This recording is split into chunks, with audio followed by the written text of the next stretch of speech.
ಕಳೆದ 18ನೇ ತಾರೀಕು ಬೆಳಿಗ್ಗೆ ಶ್ರೀ ಕುಬೇಂದ್ರ ಅವರು ನಮ್ಮ ಪೊಲೀಸ್ ಠಾಣೆಗೆ ಒಂದು ಮಾಹಿತಿಯನ್ನು ಕೊಡ್ತಾರೆ.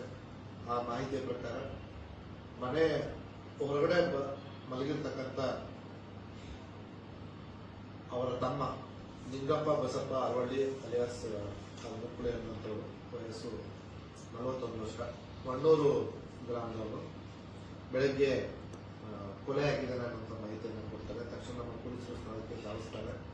ಸ್ಥಳಕ್ಕೆ ಧಾವಿಸಿ ಅಲ್ಲಿರ್ತಕ್ಕಂಥ ಪರಿಸ್ಥಿತಿಯನ್ನು ಪರಿಶೀಲನೆ ಮಾಡಿದಾಗ ಮೃತರಾದಂಥ ನಿಂಗಪ್ಪನನ್ನ ಯಾರೋ ದುಷ್ಕರ್ಮಿಗಳು ಕೊಡಲಿಯಿಂದ ಅವನ ಕತ್ತಿನ ಸೂಕ್ಷ್ಮವಾದ ಭಾಗಕ್ಕೆ ಕೊಡಲಿಯ ಹೊಡೆತದಿಂದ ಹೊಡೆದು ಅದರಿಂದ ಅವನು ಸಾವನ್ನಪ್ಪಿದ್ದು ಕಂಡುಬರುತ್ತೆ. ತದನಂತರ ಆ ಪ್ರಕಾರವಾಗಿ ಅವರ ಅಣ್ಣ ಕುಬೇಂದ್ರದಿಂದ ಒಂದು ತಗೊಳ್ತಾರೆ. ತೆಗೆದುಕೊಂಡಾಗ ಪರಿಸ್ಥಿತಿಯನ್ನು ಅವಲೋಕಿಸಿದಾಗ ಅವನ ಹೆಂಡತಿ ನಿಲ್ಲಮ್ಮ ಹೇಳ್ತದೆ, ಕಳೆದ ರಾತ್ರಿ ಅವನು ಕುಡಿದು ಗಲಾಟೆ ಮಾಡ್ತಾ ಇದ್ದ. ಸೊ ಆ ಸಂದರ್ಭದಲ್ಲಿ ಅವನ ಮನೆ ಹೊರಗಡೆ ಮಲಗಲಿಕ್ಕೆ ನಾನೇ ಹೇಳಿದ್ದು ಅಂತ ಹೇಳ್ತಾರೆ. ತದನಂತರ ನಮ್ಮ ಮಾಹಿತಿದಾರರನ್ನ ಸಂಪರ್ಕಿಸಿ ಕೆಲವೊಂದು ವಿಚಾರಗಳನ್ನ ಪರಿಶೀಲನೆ ಮಾಡಿದಾಗ ಈ ಮಹಿಳೆಯನ್ನ ನಾವು ಸಂಶಯ ಪಡುವ ಒಂದು ಪರಿಸ್ಥಿತಿ ಎದುರಾಗುತ್ತೆ. ಮಹಿಳೆ ತಾನು ಕೆಲಸ ಮಾಡತಕ್ಕಂಥ ಒಂದು ಸ್ಥಳದಲ್ಲಿ ಇನ್ನೊಬ್ಬರ ಜೊತೆ ಪ್ರೀತಿ ಮಾಡ್ತಾ ಇದ್ದಿದ್ದು ನಮ್ಮ ಗಮನಕ್ಕೆ ಬರುತ್ತೆ. ಆ ವಿಚಾರವಾಗಿ ಮಹೇಶ್ನನ್ನ, ಈ ಮಹಿಳೆ ಪ್ರೀತಿ ಮಾಡ್ತಾ ಇದ್ದು ಮಹೇಶ್ ಅನ್ನೋ ಗೊತ್ತೇನ, ಅವನ್ನ ನಮ್ಮ ವಶಕ್ಕೆ ಪಡೆದುಕೊಂಡು ವಿಚಾರಣೆ ಮಾಡಿದಾಗ ಅವನು ತಾನೇ ಈ ಕೊಲೆಯನ್ನ ಮತ್ತೊಬ್ಬರ ಮುಖಾಂತರ ಮಾಡಿಸೋದಾಗಿ ಒಪ್ಪಿಕೊಳ್ತಾನೆ. ಮಹೇಶ್ನನ್ನ ವಿಚಾರಣೆ ಮಾಡಿ ತದನಂತರ ಈ ಮಹಿಳೆಯನ್ನು ಕೂಡ ನಾವು ನಮ್ಮ ವಶಕ್ಕೆ ಪಡೆದುಕೊಂಡು ವಿಚಾರಣೆ ಮಾಡ್ತೀವಿ.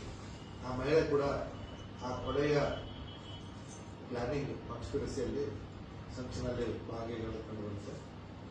ಇವರಿಬ್ರು ಕೂಡ ಈ ಧರ್ಮಸ್ಥಳ ಮಂಜುನಾಥೇಶ್ವರ ರೂರಲ್ ಡೆವಲಪ್ಮೆಂಟ್ ಈ ಸಂಸ್ಥೆಯಲ್ಲಿ ಕೆಲಸ ಮಾಡ್ತಿರ್ತಾರೆ. ಯಾರು? ಮಹೇಶ್ ಮತ್ತೆ ನೀಲಮ್ಮ. ಇವರಿಬ್ರು ಒಬ್ಬರಿಗೊಬ್ಬರಿಗೆ ಪರಿಚಯ, ಪ್ರೇಮಕ್ಕೆಚ್ಚರಿಗೆ ಈ ಒಂದು ಘಟನೆಗೆ ಕಾರಣ ಆಗಿದೆ.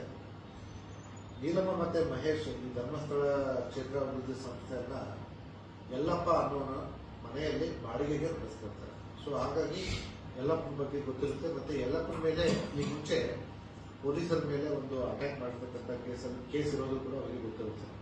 ಸೊ ಹಾಗಾಗಿ ಈ ವ್ಯಕ್ತಿಗೆ ಸೂಕ್ತ ಈ ಕೆಲಸಕ್ಕೆ ಅಂತ ಅನ್ಕೊಂಡು ಅವರು ಸುಮಾರು 1,50,000 ನಾವು ನಿಮಗೆ ಕೊಡ್ತೀವಿ, ಅದನ್ನ ತೆಗೆದುಕೊಂಡು ನಮ್ಮ ಗಂಡನ್ನ ಕೊಲೆ ಮಾಡಬೇಕು ಅಂತ ಹೇಳ್ಬಿಟ್ಟು ಅವನ ಜೊತೆ ಒಂದು ಒಪ್ಪಂದ ಮಾಡ್ಕೊಂಡಿದ್ದಾರೆ. ಆ ಒಪ್ಪಂದದ ಪ್ರಕಾರವಾಗಿ ಒಂದು 70,000 ರೂಪಾಯಿಯನ್ನ ಇವರಿಬ್ಬರು ಸೇರಿ ಎಲ್ಲ ನಮಗೆ ಆಲ್ರೆಡಿ ಕೊಟ್ಟಿರ್ತಾರೆ. 17ನೇ ತಾರೀಕಿಗೆ ಏನು ಸಂಜೆ ರಾತ್ರಿ ಇವನು ಕುಡಿದುಕೊಂಡು ಗಲಾಟೆ ಮಾಡ್ತಾರೆ, ಮನೆಯಿಂದ ಹೊರಗಡೆ ಹಾಕ್ತಾರೆ. ಹಾಕಿದ ಮೇಲೆ ಇವಳು ಅವರಿಗೆ ಫೋನ್ ಮಾಡಿ ಹೇಳ್ತಾರೆ, ಇವತ್ತು ರಾತ್ರಿ ಅವನು ಹೊರಗಡೆ ಮಲಗಿರ್ತಾನೆ, ಇದು ಸರಿಯಾದ ಸಮಯ ಅವನ ಮೇಲೆ ಹಲ್ಲೆ ಮಾಡಲಿಕ್ಕೆ. ಆ ಪ್ರಕಾರವಾಗಿ ಯಲ್ಲಪ್ಪ ಅವತ್ತು ರಾತ್ರಿ ಬಂದವನೇ ತನ್ನ ಜೊತೆ ಒಂದು ಕೊಡ್ಲಿಯನ್ನು ತೆಗೆದುಕೊಂಡು ಬಂದಿರ್ತಾನೆ. ಆ ಕೊಡ್ಲಿಯಿಂದ ಈ ನಿಂಗಪ್ಪನ ಕತ್ತಿನ ಈ ಕೆಳಭಾಗದಲ್ಲಿ ಒಂದು ದೊಡ್ಡ ಮಾರಣಾಂತಿಕ ಹಲ್ಲೆಯನ್ನು ಮಾಡ್ತಾರೆ. ಆ ಹಲ್ಲೆಯಿಂದ ರಕ್ತಸ್ರಾವವಾಗಿ, ಯಾಕಂದ್ರೆ ಇಲ್ಲಿಂದನೇ ನಮ್ಮ ತಲೆ, ದೇಹದ ಭಾಗ, ಮೆದುಳಿನ ಭಾಗಕ್ಕೆ ರಕ್ತ ಸಂಚಾರ ಆಗುವಂಥದ್ದು, ಅದು ಕಟ್ಟಾಗಿ ಅದರಿಂದ ನಿಂಗಪ್ಪ ಅಲ್ಲೇ ಸ್ಥಳದಲ್ಲೇ ಸಾವನ್ನ ತಪ್ತಾರೆ. ಈ ಒಂದು ಪ್ರಕರಣದಲ್ಲಿ ನಮ್ಮ ನೇಸರ್ಗಿ ಪೊಲೀಸರು, ವಿಶೇಷವಾಗಿ PSP ಬಲವಂತರ್ ಮತ್ತು ನೇಸರ್ಗಿ ಇನ್ಸ್ಪೆಕ್ಟರ್ ಆದಂತಹ ಡಾಕ್ಟರ್ ನಾವಲ್ದ ಮತ್ತು ಅವರ ತಂಡದವರು ಬೆಳಗ್ಗೆ ನಮ್ಮ ಗಮನಕ್ಕೆ ಬಂದಿರತಕ್ಕಂಥ ಸುಮಾರು 8:30 ರಾತ್ರಿ 8:30 ಹೊರಗಡೆ 3 ಜನ ಆರೋಪಿಗಳನ್ನ ತಮ್ಮ ವಶಕ್ಕೆ ಪಡೆದುಕೊಂಡು ವಿಚಾರಣೆ ಮಾಡಿ ಒಂದು ತನಿಖೆಯನ್ನು ಒಂದು ಒಳ್ಳೆಯ ಹಂತಕ್ಕೆ ತಂದಿದ್ದಾರೆ. ಅವರಿಗೆ ನಮ್ಮ ಜಿಲ್ಲಾ ಪೊಲೀಸ್ ವತಿಯಿಂದ ಅಭಿನಂದನೆ ಸಲ್ಲಿಸ್ತಾರೆ. ಸರ್, ಮರ್ಡರ್ ದಿನ ಅಲ್ಲೇ ಇರ್ತಾಳೆ, ತನಗೇನು ಗೊತ್ತಿಲ್ಲ ಅಂತ ಹೇಳಿದ್ದಾರೆ. ಹೌದು, ಅವಳು ನಮಗೆ ಯಾವುದೇ ವಿಚಾರ ಗೊತ್ತಿಲ್ಲ ಅನ್ನೋ ರೀತಿಯಲ್ಲಿ ನಟಿಸ್ತಾ ಇರ್ತಾರೆ. ಯಾವಾಗ ನಮಗೆ ಮಹೇಶನ್ನ ಕರ್ಕೊಂಡ್ಬಂದು ವಿಚಾರಣೆ ಮಾಡ್ತೀವೋ ಆವಾಗ ಅವಳ ಪಾತ್ರ ಕ್ಲಿಯರ್ ಆಗುತ್ತೆ. ತದನಂತರ ಅವರನ್ನು ನಮ್ಮ ವಶಕ್ಕೆ ತಗೊಳ್ತೀವಿ. 1.5 ಲಕ್ಷಕ್ಕೆ ಇದು ಡೀಲ್ ಆಗುತ್ತೆ. ಇದು 70,000 ಆಲ್ರೆಡಿ ಕೊಟ್ಟಿರ್ತಾರೆ. ಈ ವಿಚಾರವಾಗಿ ಇನ್ನು ಮುಂದಿದ್ದು ತನಿಖೆ ಪ್ಲಾನಿಂಗ್ ಸುಮಾರು 3-4 ತಿಂಗಳಿಗಿಂತ ಮುಂಚೆನೆ ಆಗಿರುತ್ತೆ. ಆ 3-4 ತಿಂಗಳ ಮುಂಚೆಯಿಂದ ಇವರು ಒಂದು ಅವಕಾಶಕ್ಕಾಗಿ ಕಾಯ್ತಾ ಇರ್ತಾರೆ. 3-4 ತಿಂಗಳ ಮುಂಚೆನೆ 70,000 ರೂಪಾಯಿ ಕೊಟ್ಟಿರ್ತಾರೆ. ಮತ್ತೆ ಮರಳು ಆಗೋ ಸಂದರ್ಭದಲ್ಲಿ ಈ ಮಹಿಳೆ ತನ್ನ ಮನೆ ಹೊರಗಡೆ ಇರ್ತಾರೆ. ಮಹೇಶ್ ಆ ಸ್ಥಳದಲ್ಲಿ ಇರೋದಿಲ್ಲ. ಕೇವಲ ಯಲ್ಲಪ್ಪ ಅವ್ರು ಮಾತ್ರ ದುಡ್ಡು ತಗೊಂಡು ಮಾತ್ರ ಬಂದ್ಬಿಟ್ಟು ಅಲ್ಲಿ ಹಲ್ಲೆಯನ್ನು ಮಾಡ್ತಾರೆ. ಸರಿ, ಯಲ್ಲಪ್ಪ ಅವನು ಮಾಜಿ ಪ್ರಿಯಕರ ಅಂತ ಹೇಳೋದು ಸರ್. ನಮಗೆ ಇದು ತನಿಖೆಯಲ್ಲಿ ಈ ವಿಚಾರ ಕಂಡಿಲ್ಲ. ಯಲ್ಲಪ್ಪ ರೌಡಿ ಶೀಟ್ ಇದ್ದಾನೆ. ಅವನ ಮೇಲೆ ನಾವು ಪ್ರತಿಬಂಧಕ ಕಾನೂನಿನ ಅಡಿಯಲ್ಲಿ ಆಲ್ರೆಡಿ 117 ಇನ್ವೋಕ್ ಮಾಡಿ ಅವನ ಮೇಲೆ ಬಾಂಡ್ ಓವರ್ ಕೂಡ ಮಾಡಿದ್ದೀವಿ. ಸೊ ಹಾಗಾಗಿ ಈಗ ಅವನ ಮೇಲೆ ಬೇರೆ ಬೇರೆ ಪ್ರಕರಣಗಳು ನಡೆಯುತ್ತವೆ. ಒಂದು, ಪ್ರತಿಬಂಧಕ ಕಾನೂನಿನ ಅಡಿಯಲ್ಲಿ ಅವನು ಬಾಂಡ್ ಓವರ್ ಆಗಿದ್ದ, ಆ ಬಾಂಡ್ ಅನ್ನು ಮುರಿದಿರೋದಕ್ಕೆ ಒಂದು ಪ್ರಕರಣ 116 CRPC ಅಡಿಯಲ್ಲಿ. ಜೊತೆಗೆ ಈಗಾಗಲೇ ಅವನು ಒಂದು 353 IPC ಅಡಿಯಲ್ಲಿ ಅವನ ಮೇಲೆ ಪ್ರಕರಣ ಇತ್ತು.